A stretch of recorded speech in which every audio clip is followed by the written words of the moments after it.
President Muhammadu Buhari, he has inaugurated a 3-member committee to audit all the assets recovered by relevant government agencies in Nigeria. Now, the president earlier on had asked all government agencies to submit very detailed reports of all asset recoveries made up to March 2017 to his office. He said the committee will audit all accounts in which the recovered assets were lodged to ensure that reports submitted to him are accurate. Now, some of the ministries, departments and agencies that have announced recovered loot include the anti-graft agency, the Economic and Financial Crimes Commission, or EFCC, the Attorney General's office as well, even the Finance Ministry.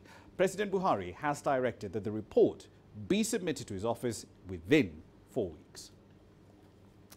Right then, so let's get you some more details on what exactly is happening over there. Deji Badmos joins us now live in Lagos with more data on this particular story. Deji, so give us a bit more details here. What's the scope of this committee's work? Does it just cover public assets illegally allocated to individuals, recovered cash from prior tax dodgers, both of those, perhaps even more?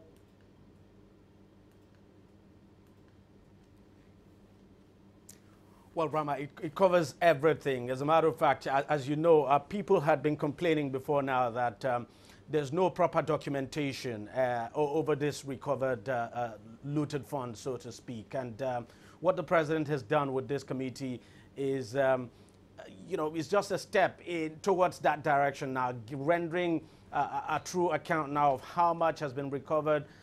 We're talking about, most of these monies are actually lodged in various accounts in the ministries, department and parastatals. You have some that are lodged in the accounts of the EFCC. Some are actually lodged with the central bank. Some are actually lodged with the different ministries. So what this committee is going to do is to get all of this funds together and then come up with a comprehensive document now detailing how much has been recovered so far, and so that people can know. I mean, people really want to know. Besides, the government has decided to spend. I mean, you look at 2018 budget.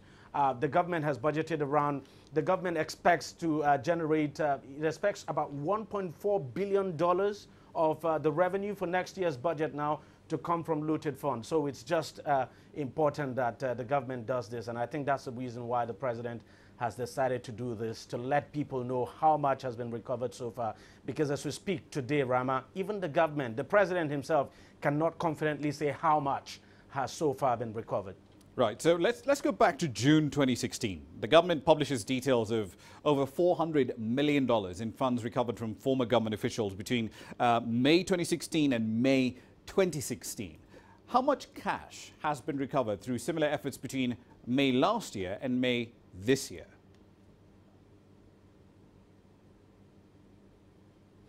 Now, apart from the figure published by the government in May last year, we haven't seen any new figure at all. I mean, we can only hazard a guess as to how much has been recovered. But what we do know, Rama, is that so much has been recovered between May of last year and this period. A lot of money has been recovered. As a matter of fact, what we're looking at, or what we may be looking at, will be far more than the $400 million now declared by the government last year, because quite an enormous amount of money were actually recovered, especially this year when almost on a weekly basis at some point in time, the EFCC kept recovering money. People were just abandoning money left, right, and center. So we expect the money to be much, but it's difficult for me to actually place a figure now to how much that could be. And that is why this committee has been set up. I think by the end of the day, when this committee is done with its job, we'll have a clearer picture of how much we're looking at here, Rama. Indeed. One last question for you, Deji. There's been a relatively steady effort ever since Mr. Buhari got into office to recover ill-gotten gains, stolen public assets. But why set up this separate committee to audit those recoveries when Nigeria has an auditor general, fully staffed, fully funded, that could do, at least on paper, do the exact same job?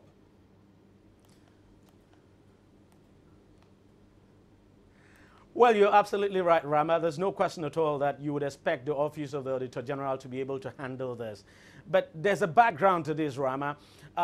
Before now, there had been allegations that some of the monies recovered, some of the items recovered, some of these looted items now recovered had actually been stolen by some government officials. That, of course, not confirmed. But, you know, there had been several allegations. And I think what the president is trying to do is to make this as transparent and accountable as possible. And that's the reason he's brought in people now from outside of government. I mean, these people he's appointed, they're not holding any position at all in government.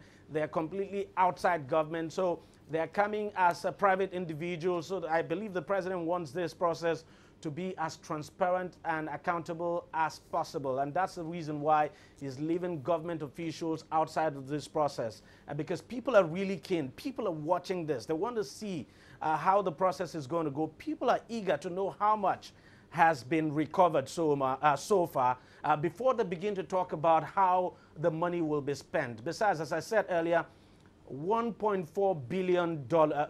That's how much the government is expecting to come from this looted fund, and it plans to spend in 2018. So it's very important that the process is transparent and accountable. And I think that's the reason why the government has decided to bring in people now from outside to carry out this process, Rama. Indeed, and of course they have a 4-week deadline to deliver their report back to the president. Should be an interesting Christmas gift, as it were, once that report does come out. Deji Badmus there, live in Lagos. Thank you.